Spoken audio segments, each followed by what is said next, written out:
رسوله الكريم أما بعد فأعوذ بالله من الشيطان الرجيم بسم الله الرحمن الرحيم وفرقان الحميد فأما من ثقلت موازينه فهو في عيشة راضية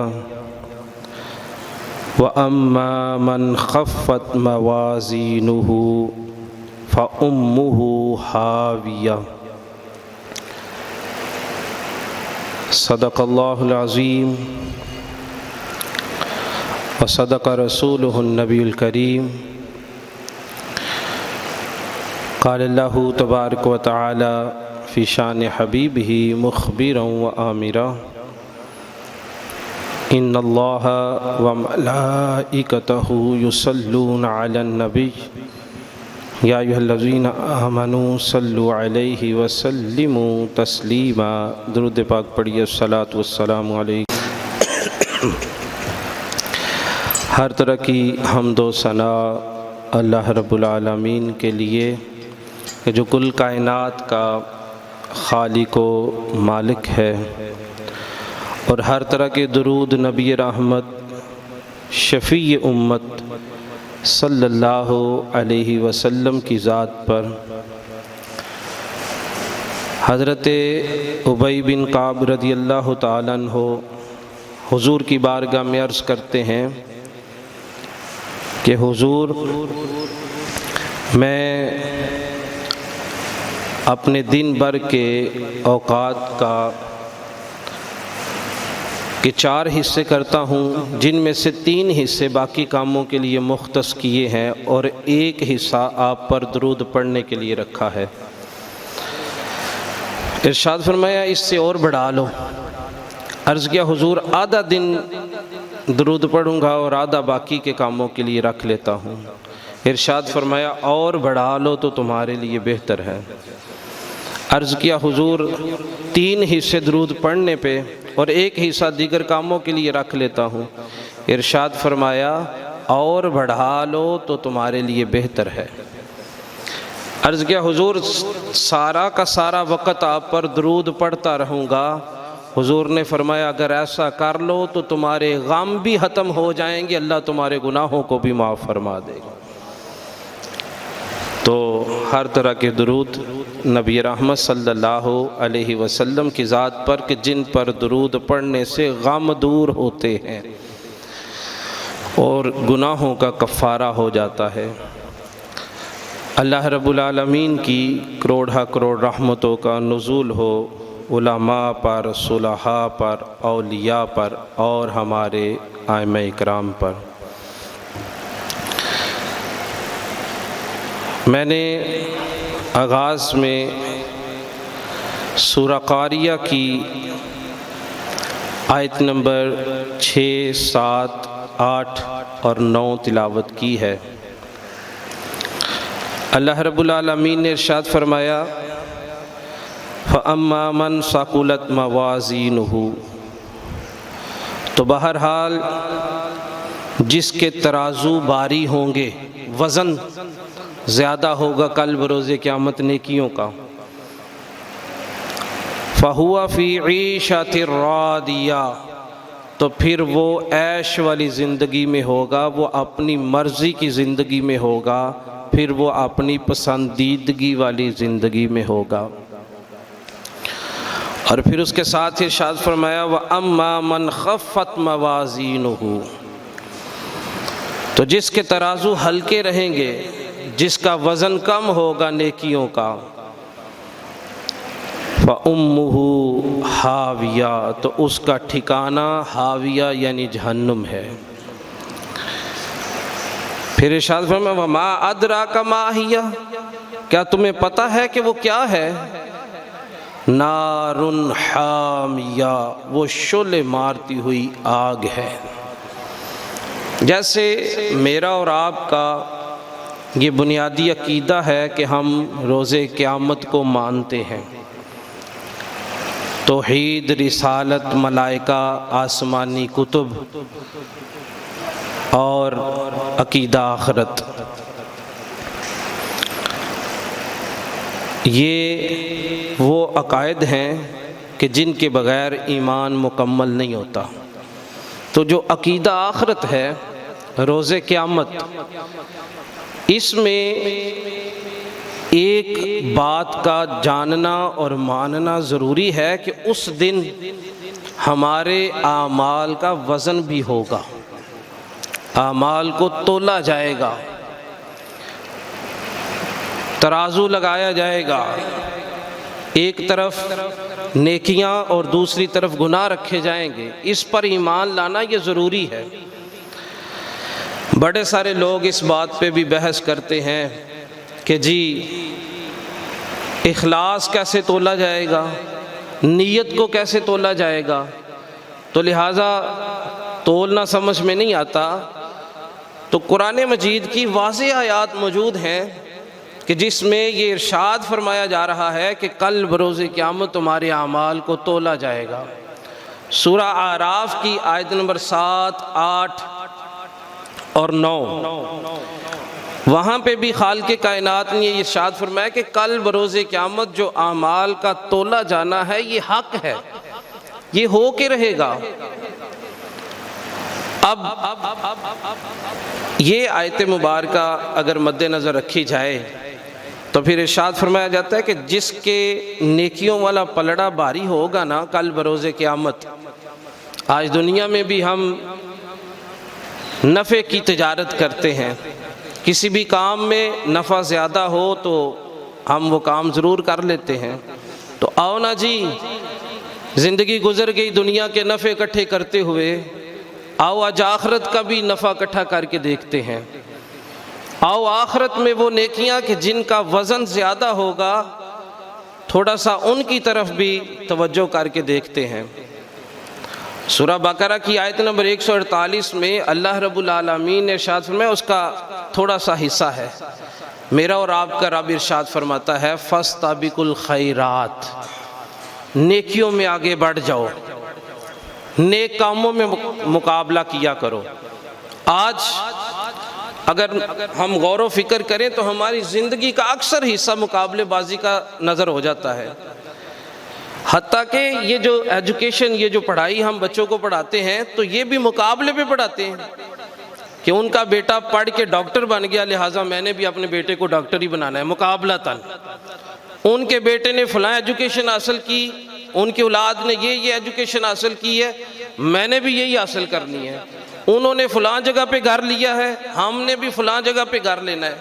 یعنی زندگی میں مقابلے بازی چلتی رہتی ہے اور ہماری زندگی کے قیمتی ایام انہی مقابلوں کا نظر ہو جاتے ہیں، حالانکہ یہ ایام جو تھے یہ ہمیں ان مقابلوں کے لیے تو نہیں دیے گئے تھے۔ اور انسان کو سمجھ اس وقت آتی ہے جب قرآن کو پڑھتا ہے اور قرآن کسی اور مقابلے کی بات بتاتا ہے۔ قرآن مجید میں اللہ رب العالمین نے ارشاد فرمایا فَاسْتَبِقُوا الْخَيْرَاتِ، مقابلہ کرنا ہے تو نیکیوں کا مقابلہ کرو۔ مال و دولت، عہدہ و منصب، شہرت و مقبولیت، یہ چیزیں ایسی نہیں ہیں کہ جن میں مقابلہ کیا جائے، یہ تو آزمائشیں ہیں۔ ایک شخص کو مال دے کے آزمایا جاتا ہے، ایک شخص کو شہرت دے کے، مقبولیت دے کے آزمایا جاتا ہے، منصب دے کے آزمایا جاتا ہے کہ دیکھتے ہیں یہ کتنی امانت میں دیانتداری کرتا ہے یا خیانت کرتا ہے۔ یہ تو آزمائشیں ہیں۔ تو کیا کبھی کسی بندے نے آزمائش کی بھی خواہش کی ہے یا اللہ مجھے آزمائش میں مبتلا کر دے؟ نہیں، قرآن کا مزاج سمجھے۔ یہ چیزیں وہ نہیں ہیں کہ جن میں مقابلہ کیا جائے، یہ تو صرف دنیاوی زندگی کی زیب و زینت ہے، یہ تو دھوکے کا سامان ہے، یہ تو فنا ہو جانے والی کمائی ہے۔ اور ہاں، جو کمائی باقی رہے گی وہ اللہ کی عبادت، اس کی اطاعت، جنت اور رب کی رضا ہے۔ اور اسی چیز کا حکم بار بار اللہ تبارک و تعالیٰ نے قرآن مجید میں ہمیں دیا ہے۔ اور اگر صحابہ کی زندگی کو دیکھا جائے تو صحابہ بھی نیکی کے کاموں میں ایک دوسرے سے مقابلہ کیا کرتے تھے۔ کبھی آپ نے سنا ہو کہ ایک صحابی جو تھے انہوں نے کہیں سے کوئی مال خریدا تو دوسرے صحابی جو تھے انہوں نے ان کے مقابلے میں ان سے زیادہ مال خرید لیا. نہ صحابہ نے کبھی بھی دنیاوی معاملات میں ایک دوسرے سے مقابلہ نہیں کیا تھا. ہاں یہ ضرور سنا ہوگا آپ نے کہ تبوک، غزوہ تبوک تھا اور حضور نے ارشاد فرمایا میرے صحابہ دین کی سر بلندی کے لیے تمہارے مال کی ضرورت ہے. تو حضرت عمر فاروق اعظم گھر جاتے ہیں اور خیرات نیکی کے جذبے میں آگے بڑھ جانا، فاستبقوا الخیرات کے جذبے سے معمور ہو کے آپ نے یہ خیال کیا کہ آج میں سب سے آگے بڑھ جاؤں گا. آپ نے گھر کا آدھا سامان جو ہے وہ نکالا اور حضور کے قدموں پر نچھاور کر دیا. اور پھر مقابلے کی بات ہے تو پھر دوسری طرف حضرت ابوبکر صدیق تھے، انہوں نے بھی مقابلہ چونکہ قرآن سے سن رکھا تھا کہ فاستبقوا الخیرات نیکیوں کا مقابلہ ہے، مسلمانوں کا نیکی کا مقابلہ کرنا ہے. ہم نے نیک اعمال، اللہ کی عبادت، اس کی رضا میں ایک دوسرے سے بڑھنا ہے. تو وہ اسی جذبے سے سرشار تھے تو انہوں نے کیا کیا، وہ گھر کا سارا سامان لے آئے اور حضور کے قدموں پر نچھاور کر دیا. تو صحابہ ہمارے اسلاف وہ نیکیوں میں مقابلہ کیا کرتے تھے. تو آج جمعۃ المبارک میں چند ایک ایسی نیکیوں کو آپ کے سامنے رکھوں گا کہ جن کا وزن کل بروز قیامت نامہ اعمال پہ بڑا وزنی ہوگا، جو وزن میں بہت زیادہ بھاری ہوں گی. اور جب کل بروز قیامت ہمارے نامہ اعمال کو تولا جائے گا تو وہ نیکیاں جو ہے وہ اپنے وزن کی وجہ سے ہمارے نیکیوں والے پلڑے کو جو ہے وہ وزنی کر دیں گی. آئیے حضور نبی رحمت صلی اللہ علیہ وسلم کی چند ایک احادیث سنتے ہیں. اللہ تبارک و تعالی نے ہمیں جو زبان کی نعمت عطا فرمائی ہے، یہ نعمت جو ہے یہ کسی ایسے شخص سے پوچھیں کہ جو بول نہیں سکتا. ہم کتنے خوش قسمت ہیں کہ اللہ تبارک و تعالی نے ہمیں زبان کی نعمت عطا فرمائی ہے. اللہ رب العالمین نے جو ہمارا ما فی ضمیر ہوتا ہے، جو ہمارے دل پہ بات چل رہی ہوتی ہے، ہم بغیر کسی قوت کے، بغیر کسی رکاوٹ کے، بغیر کسی ریزسٹنس کے اس بات کو جو ذہن میں دل میں چل رہی ہوتی ہے اس کو زبان سے بول سکتے ہیں. اب اسی زبان کے ذریعے کون سا ایسا عمل ہے کہ جو ہم کریں تو کل بروز قیامت اللہ رب العالمین اس کا زیادہ اجر عطا فرمائے. تو حضرت انس ابن مالک رضی اللہ تعالیٰ عنہ روایت کرتے ہیں کہ نبی کریم صلی اللہ علیہ وسلم سے حضرت ابو ذر غفاری رضی اللہ تعالیٰ عنہ کی ملاقات ہوئی تو آقا کریم صلی اللہ علیہ وسلم نے ارشاد فرمایا کہ اے ابو ذر، کیا میں تمہیں دو خصلتیں یعنی دو عادتیں ایسی نہ بتاؤں کہ جنہیں تم اپنا لو تو ان کو اپنانے کے بعد یہ دونوں عادات ایسی ہیں کہ کل بروز قیامت تمہارے نامہ اعمال میں یہ بڑی وزنی ہوں گی. تو حضرت ابو ذر رضی اللہ تعالیٰ عنہ عرض کرنے لگے حضور ضرور بتائیے، میں وہ نیک اعمال ضرور بجا لاؤں گا.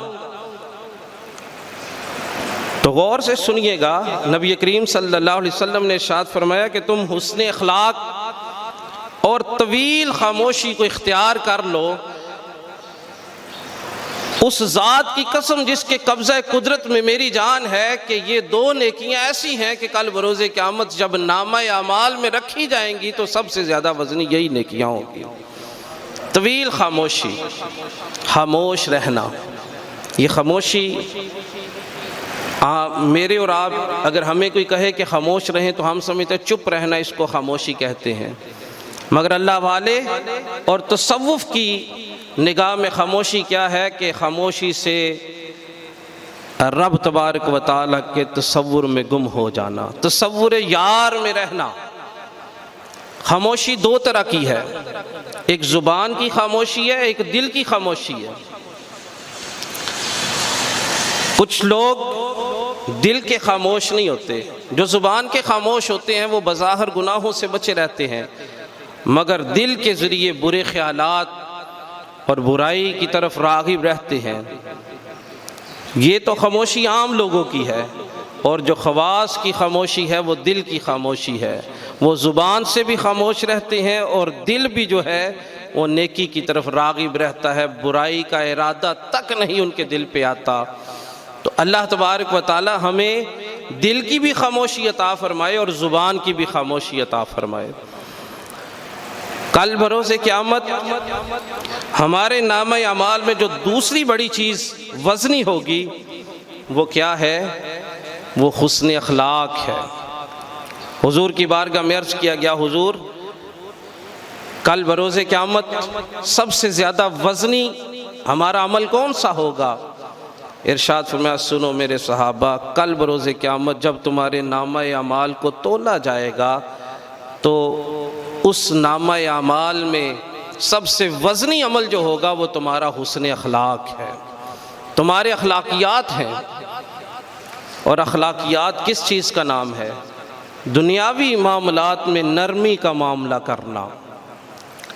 جتنے بھی معاملات ہیں، جتنے بھی زندگی کے آپ جس بھی حیثیت پہ ہیں، آپ بزنس مین ہیں تو کاروبار کے سلسلے میں نرمی سے کام لیں، آپ تاجر ہیں تو مال کے لین دین میں ریکوری کے سلسلہ میں نرمی سے کام لیں۔ الغرض زندگی کے کسی بھی شعبے سے آپ کا تعلق ہے تو آپ نرمی کو اپنی عادت بنا لیجئے، اسی کو حسن اخلاق کہا گیا ہے۔ اور مفتی احمد یارحہ نعیمی رحمۃ اللہ تعالی علیہ اسی حدیث پاک کی شرح میں فرماتے، ایک اور بات غور سے سن لیں، دین کے معاملے میں پختگی اور سختی کا نام بھی حسن اخلاق ہے۔ دینی معاملات میں جو ہے وہ ذرہ برابر بھی لچک یا کسی قسم کا جھول نہیں ہونا چاہیے، اپنے عقائد بھی درست ہونے چاہیے اور عقائد پر ذرہ برابر بھی جو ہے وہ بے یقینی کی صورتحال نہ ہو، بلکہ اپنے عقائد کو یقین کے ساتھ مانتا ہو۔ تو یہ حسن اخلاق ہے جو کل بروز قیامت ہمارے نامہ اعمال میں سب سے زیادہ وزنی عمل ہوگا۔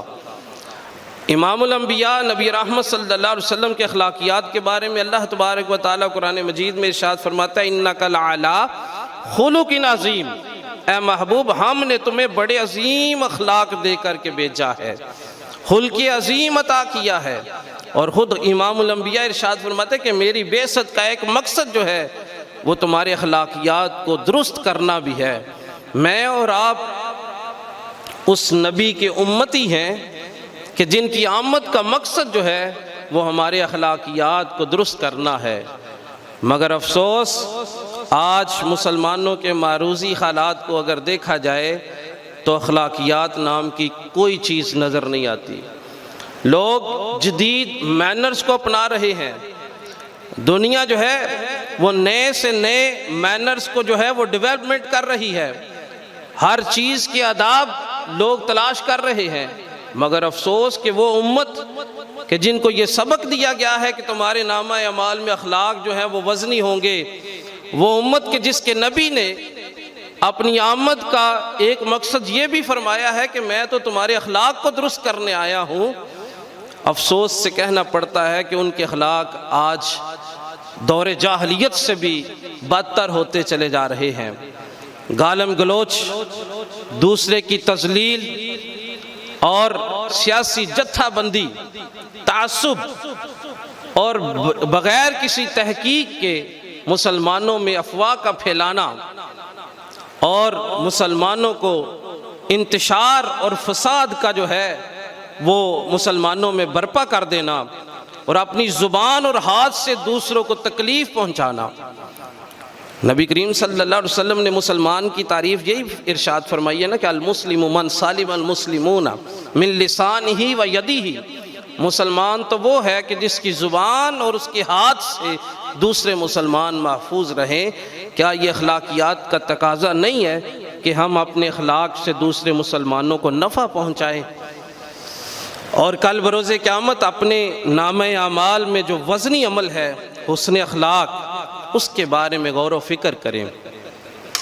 پھر ایک اور چیز بڑی خوبصورت نبی کریم صلی اللہ علیہ وسلم نے ایک عمل ہمیں عطا فرمایا ہے۔ میرے آقا کریم صلی اللہ علیہ وسلم ارشاد فرماتے ہیں، حضرت ابو ہریرہ رضی اللہ تعالیٰ عنہ روایت کرتے ہیں، میرے آقا نے ارشاد فرمایا، کلمتانی حبیبتانی الی الرحمن خفیفتانی علی اللسان ثقیلتان فی المیزان سبحان اللہ و بحمدہ سبحان اللہ العظیم۔ دو جملے اللہ تبارک و تعالیٰ کو بڑے پسند ہیں، زبان پہ بڑے ہی آسان ہیں اور میزان پہ بڑے وزنی ہیں۔ وہ دو جملے کیا ہیں؟ سبحان اللہ و بحمدہ سبحان اللہ العظیم۔ یہ دو جملے بولتا رہے انسان۔ اور بخاری شریف کی حدیث پاک ہے، نبی کریم رؤوف الرحیم صلی اللہ علیہ وسلم نے ارشاد فرمایا، جو مسلمان یہ کلمات دن بھر میں 100 مرتبہ پڑھ لیا کرے، اللہ تبارک و تعالیٰ اس کے سارے کبیرہ گناہوں کو معاف کر دے گا۔ اور حدیث کے الفاظ ہیں، اگرچہ اس کے کبیرہ گناہ جو ہے وہ سمندر کی جاگ کے برابر کیوں نہ ہو، سارے گناہ بخش دیے جائیں۔ کیا عمل کیا ہے؟ سبحان اللہ و بحمدہ سبحان اللہ العظیم 100 مرتبہ۔ بخاری شریف کی حدیث پاک ہے۔ افسوس اس بات کا ہے کہ آج سیاسی تبصرے کرنے کے لیے ہمارے پاس وقت ہے، بلکہ مجھے افسوس اس وقت ہوتا ہے کہ نماز کے لیے وقت نہیں ہے، مگر سیاسی جلسہ آج رکھ لیں آپ کو دور دور تک جہاں تک نگاہ جائے گی آپ کو ساری سر نظر آئیں گے، آپ حیران اور پریشان ہو جائیں گے کہ یہ لوگ آئے کہاں سے ہیں۔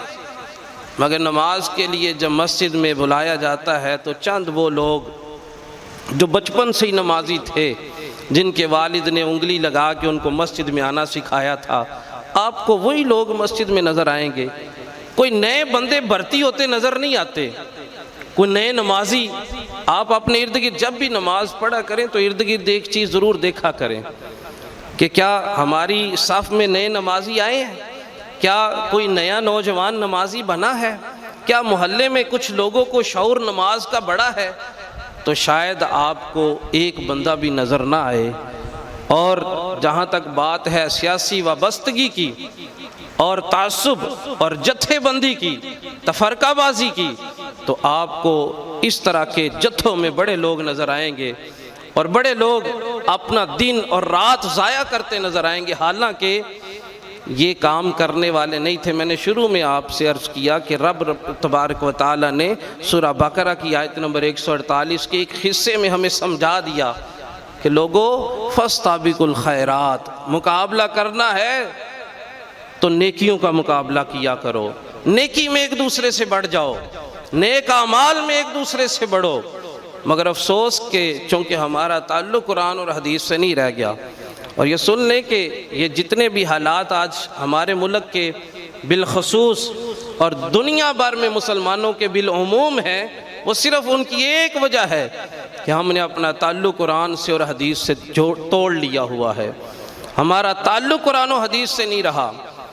یہ جو حالات چل رہے ہیں، ان کی خبر تو امام الانبیاء نے آج سے 1400 سال پہلے ہمیں عطا فرما دی تھی۔ قرآن جگہ جگہ پہ ان حالات کو جو ہے وہ ڈسکس کرتا ہے۔ ایک حدیث پاک سناتا، حضور نے فرمایا جب کسی کو اقتدار ملے، حکومت ملے، وہ حکمران بن جائے اور وہ اسلام کو نافذ نہ کرے تو اللہ تبارک و تعالیٰ ان کو خانہ جنگی میں دھکیل دیتا ہے، وہ خانہ جنگی میں دھکیلے جاتے ہیں۔ تو اگر دیکھ لیں آج وہی حالات ہیں، تو میں یہ عرض کر رہا تھا کہ تھوڑا سا وقت نکالا کریں ذکر اذکار کے لیے بھی۔ جتنی دیر ہم سیاسی تبصرے کرتے ہیں، جتنی دیر بیٹھ کے، اور حقیقت بات ہے کہ عجیب معاملات ہیں، چھوٹے چھوٹے بچوں کو آپ دیکھیں گے بڑی سیاسی رائے رکھتے ہیں، اپنی رائے پیش کر رہے ہوتے ہیں، میری رائے یہ ہے کہ یہ کام ہو جانا چاہیے۔ بھئی اتنا سیاسی شعور آ گیا ہے تو مذہبی شعور کیوں نہیں آ رہا جی؟ تمہارا رجحان مذہب کی طرف کیوں نہیں بڑھ رہا؟ میں عرض کرتا ہوں بچے اپنے بڑوں سے سیکھتے ہیں۔ جب باپ نے جب بھی گھر بیٹھنا ہے تو اس نے سیاست ڈسکس کرنی ہے، باپ نے جب بھی بچوں کے پاس بیٹھنا ہے اس نے فلاں کو یہ ہو گیا تو فلاں کے ساتھ یہ کر دیا گیا، تو بچوں نے بھی یہی سبق لینا ہے۔ اگر باپ گھر میں بیٹھے اور بات کرے امام الانبیاء کی، باپ گھر میں بیٹھے اور پڑھ کے قرآن کی آیتیں سناتا ہو باپ گھر میں بیٹھے تو صحابہ کا ذکر کرتا ہو، باپ گھر میں بیٹھے ماں کے ساتھ جو ہے وہ اولیاء کا ذکر کرتا ہو، تو پھر اولاد جو ہے وہ بھی قرآن کو پڑھنے والی، کیونکہ اس کو پتہ ہوگا کہ میرے ابا جی کو قرآن سے بڑا پیار ہے، میرے ابا جی کو صحابہ سے بڑا پیار ہے، میرے ابا جی کو اہل بیت سے بڑا پیار ہے، تو پھر بچے بھی اہل بیت سے محبت کرنے والے، صحابہ سے محبت کرنے والے، رسول اللہ صلی اللہ علیہ وسلم کے محبین ہوں گے، قرآن سے محبت کرنے والے ہوں گے۔ مگر افسوس کہ ابا جی کو بھی قرآن نہیں آتا، وہ بھی جب بھی بیٹھتے ہیں سیاسی تبصرے کرتے ہیں، وہ جب بھی بیٹھتے ہیں بچوں میں تو اپنے سیاسی لیڈر کی تعریف بیان کرتے ہیں۔ کاش جتنی یہ لوگ اپنے سیاسی لیڈرز کی تعریف بیان کرتے، کاش کہ اتنی تعریف امام الانبیاء کی بیان کی ہوتی تو ان کی دنیا بھی سنور جاتی اور آخرت بھی سنور جاتی۔ آج ہی اپنی زبان پر یہ کلمات کو جاری کر لیں، جب بھی جی چاہے کوئی سیاسی گفتگو کرنے پہ۔ دیکھیں ہم کہتے ہیں قرآن مجید میں ہر مرض کا حل موجود ہے، قرآن مجید میں ہر چیز کا حل موجود ہے۔ لوگ کہتے ہیں مولانا صاحب یہ باتیں کون سی کرتے ہیں آپ، قرآن مجید میں کہاں لکھا ہے کہ پاکستان کی سیاست جو ہے وہ ایسی ہے وہ ایسی ہے، یا قرآن پڑھیں گے تو ہمیں کیسے سیاسی شعور کیسے ہوگا، مسلمانوں کو اقتدار میں کیسے لائیں گے؟ تو میں یہ کہتا ہوں قرآن پڑھو تو صحیح، قرآن یہ سارے شعور بیدار کرتا ہے۔ اس کائنات میں سب سے بڑا پولیٹیشن کون ہوا ہے؟ آج بھی دیگر جو یورپین ممالک ہیں ان کے قانون پڑھ کے دیکھ لیں، انہوں نے اپنی ریاست کی فلاح اور فلاحی ریاست کی جو بنیاد رکھی ہے وہ حضرت عمر بن خطاب کے اصولوں سے لے کر کے رکھی ہے۔ آج بھی یورپ کے اندر جو فلاحی ریاست کا تصور ہے وہ حضرت عمر بن عبدالعزیز کی بتائی ہوئی جو ہے وہ تعلیمات سے ہیں۔ تو مجھے بتائیے کہ حضرت عمر بن عبدالعزیز ہوں یا حضرت عمر بن خطاب ہوں، حضرت عثمان غنی ہو، حضرت ابوبکر صدیق ہو، حضرت علی کرم اللہ تعالی وجہہ الکریم مولا مشکل کشا ہو، ان لوگوں نے پالیٹکس کی تعلیم کہاں سے حاصل کی ہے؟ انہوں نے قرآن پڑھ پڑھ کے ہی پالیٹکس کو حاصل کیا ہے۔ آؤ تو صحیح، قرآن سے جڑو تو صحیح، پھر قرآن جو آپ کو تعلیم دے گا اس تعلیم کو اپنے سینے میں سجا کے پھر جب آپ نکلو گے تو پھر کامیابی آپ کے قدموں کو چومے گی، کامیابی آپ کے قدموں کو چومے گی۔ مگر افسوس ہے کہ ہمیں اس جتھا بازی میں ہمارے نوجوانوں کو طرح طرح کے فتنوں میں مبتلا کر دیا گیا۔ ایک بات میں بتاتا چلا جاؤں کہ اندلس میں یعنی اسپین میں 800 سال تک مسلمانوں نے جو ہے وہ حکومت کی ہے، اور آج جو اسپین رہتے ہیں ان سے پوچھ لے کہ اسپین میں مسلمانوں کی باقیات بھی نہیں ملتی۔ مسجد قرطبہ ایک مسجد موجود ہے، یا چند ایک کتب خانے ایسے ہیں جہاں پہ ہماری پرانی کتابیں پڑھی ہیں۔ 800 سال یہاں برصغیر میں صرف 100 سال انگریز نے حکومت کی، آپ کو ہر طرف انگریز کی باقیات نظر آئیں گی۔ ہمارا جوڈیشری کا نظام یہ برٹش نظام ہے، ہمارا یہ ڈرائیونگ کا نظام یہ برٹش نظام ہے، ہماری ایڈمنسٹریشن یہ اے سی ڈی سی یہ نظام سارا یہ برٹش نظام ہے۔ ہمارے تو نظام کا حصہ بھی ابھی تک وہ گوروں کا دیا ہوا نظام ہے، اور 800 سال جہاں مسلمانوں نے حکومت کی ہے آپ کو ایک بھی اصطلاح مسلمانوں والی نظر نہیں آئے گی۔ اس کی بڑی بڑی وجوہات میں ایک وجہ یہ تھی کہ مسلمانوں کی نوجوان نسل کو جو ہے ان کے دین سے منحرف کر دیا تھا، ان کے نوجوانوں کو دینی شعور سے دور کر دیا تھا۔ آج کچھ حالات ہمارے ساتھ بھی یہی ہیں۔ اگر کسی سے اخلاقیات کی بات کی جائے کہ جناب اخلاقیات جو ہے وہ اپنائیں، اخلاقی قدروں کو پامال نہ کریں، تو یہی درس ملتا ہے جناب جب وہ اخلاقیات سے گرے ہیں تو ہم بھی اخلاقیات سے گری بات کریں گے۔ نہیں، یہ حالات تو آج کے لوگوں کے ہیں، اور اگر آنے والی نسلوں کے بارے میں سوچا جائے تو پھر کیا حالات ہوں گے۔ خدا کے لیے یہ پاکستان، یہاں 12 کروڑ سے زائد نوجوان ہیں، پاکستان کی جو کل آبادی ہے اس میں 12 کروڑ سے زائد نوجوان ہیں۔ اپنے نوجوانوں کو دینی شعور بیدار کرنے کی طرف لگا دیجئے، اپنے نوجوانوں کو دین کی طرف لگائیے، اپنے نوجوانوں کو قرآن و حدیث کا دیوانہ بنائیے، اور پھر دیکھیے یہی نوجوان جو قرآن اور حدیث کی تعلیم کو لے کے نکلیں گے تو پھر کائنات میں محمد عربی صلی اللہ علیہ وسلم کا نظام نافذ کر کے رہیں گے۔ اور سن لیں، امر اور زندگی اور حقیقت اور جتنا آپ سکون چاہتے ہیں تو وہ اللہ تبارک و تعالیٰ کے دیے ہوئے نظام میں ہی سکون ہے، کسی اور کے نظام میں سکون نہیں ہے۔ پھر آگے ایک اور بات عرض کرتا ہوں، اس کے بعد انشاءاللہ سنت ادا کریں گے۔ نبی کریم صلی اللہ علیہ وسلم نے ارشاد فرمایا کہ جو شخص کسی مسلمان کے جنازے میں شرکت کرتا ہے اور تدفین کے بعد جنازہ پڑھنے کے بعد اگر وہ تدفین میں کسی مجبوری کی بنا پر شامل نہ ہو سکے تو اللہ تبارک و تعالیٰ اس کو 1 قرات اجر عطا فرماتا ہے، اور اگر وہ تدفین میں بھی شامل ہو جائے تو اللہ تبارک و تعالیٰ اس کو 2 قرات اجر عطا فرماتا ہے۔ صحابہ نے عرض کیا حضور یہ قرات کیا ہے؟ ارشاد فرمایا احد پہاڑ کے برابر 1 قرات ہوتا ہے۔ 1 قرات کا وزن اتنا ہے کہ جتنا احد پہاڑ کا وزن ہے۔ 15 کلومیٹر سفر طے کرتی ہے گاڑی اگر احد پہاڑ کے گرد چکر لگائے تو تب جا کے احد پہاڑ کا جو ہے وہ چکر مکمل ہوتا ہے۔ اتنا بڑا پہاڑ ہے، کرنا کیا ہے کہ حضور نے فرمایا جو جنازہ پڑھتا ہے اس کو اللہ 1 قرات اجر عطا فرماتا ہے، اور اگر کوئی تدفین میں بھی شامل ہو جائے تو اللہ تبارک و تعالیٰ اس کو 2 قرات اجر عطا فرماتا ہے۔ تو یہ چھوٹے چھوٹے بظاہر اعمال ہیں، مگر ان کا وزن اتنا ہے کہ کل بروز قیامت لوگ یہ حسرت کریں گے کہ کاش ہم نے ذرا برابر بھی وقت جو ہے وہ ضائع نہ کیا ہوتا، اور ہماری زبان ان نیک اعمال اچھے جملے جو ہیں وہ ان کو بیان کرنے میں ہر وقت تر رہتی۔ مگر افسوس اس بات کا ہے کہ یہ شعور ہی نہیں رہا، یہ شعور جو ہے وہ بیدار نہیں ہو رہا۔ یہ شعور 2-3 مقامات ایسے تھے کہ جہاں سے بیدار ہوا کرتا تھا، شعور دینے میں معاذ اللہ جو ہے وہ ہر طرح معاملہ نظر نہیں آتا۔ پھر بات کی جائے مکتب کی تو مکتب بھی آج جو ہے وہ تربیت سے خالی نظر آتا ہے۔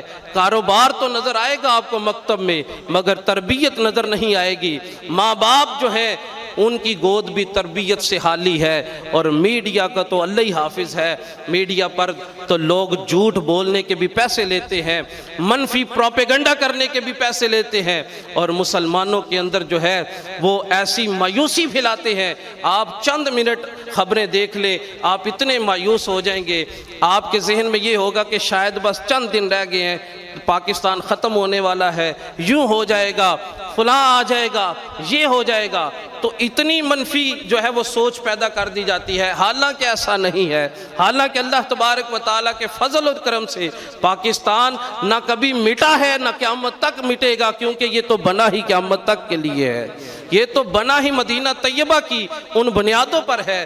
تو پھر آؤ نہ آج اپنا دامن قرآن و سنت سے جوڑتے ہیں، آؤ اپنی نوجوان نسل کو بچا لیتے ہیں، آؤ وہ ہمارا نوجوان جس کے اخلاق کو بیرونی سازش جو ہے، دیکھیں دشمن اگر ہمارے ساتھ قوت اور طاقت کا مقابلہ کرتا ہے تو وہ آج بھی ہمارا مقابلہ نہیں کر سکتا۔ اللہ تبارک و تعالیٰ نے جذبہ شہادت ایسا مسلمان کو عطا فرمایا۔ دشمن اگر سازش کر رہا ہے تو ہمیں فکری طور پر کمزور کر رہا ہے، ہمیں ایمانی طور پر کمزور کر رہا ہے۔ مسلمان نے جب بھی شکست حاصل کی ہے وہ فکری طور پر اور ایمانی طور پر جب کمزور ہوتا ہے تو پھر اس کو شکست ہوتی ہے۔ اللہ رب العالمین ہمیں قرآن و سنت کو سمجھنے کی توفیق عطا فرمائے۔ وما علینا الا البلاغ۔